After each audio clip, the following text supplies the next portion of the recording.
Қайырлы күн балалар, математика сабағына қош келдіңдер. Бүгінгі сабақ оқулықпен жұмыс болады. Жұмбақ шешіп көрейікші. Ұзынды қысқа қос тіл 12 цифрмен тос бұл, ойланайық. Иә, бұл сағат. Дұрыс айтасыңдар балалар. Балалар, сағаттың бірнеше түрлері болады. Бұл уақыт өлшем бірлігі. Сағаттың электронды және электронды емес түрлері де бар. Мынау электронды түрлері.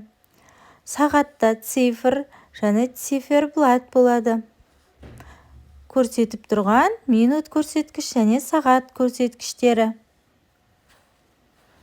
Ендеше балалар, уақыт бұл шаманы білдірсе, сағат уақыт өлшем бірлігін білдіреді. Ендеше топтық жұмысқа назар аударайықшы.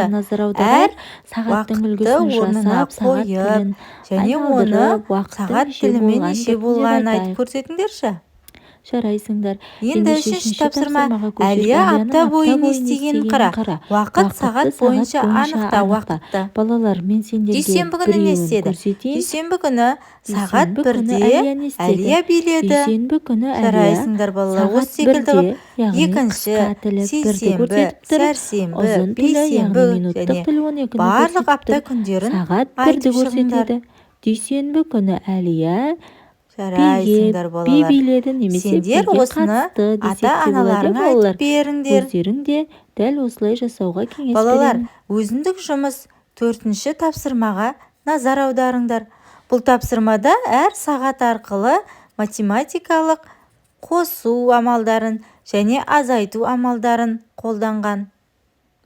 Мәселен, 3 сағат қосу 4 сағат үлгі ретінде көрсетілген.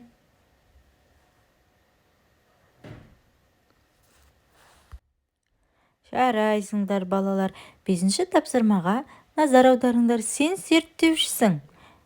Неше сағат өтті?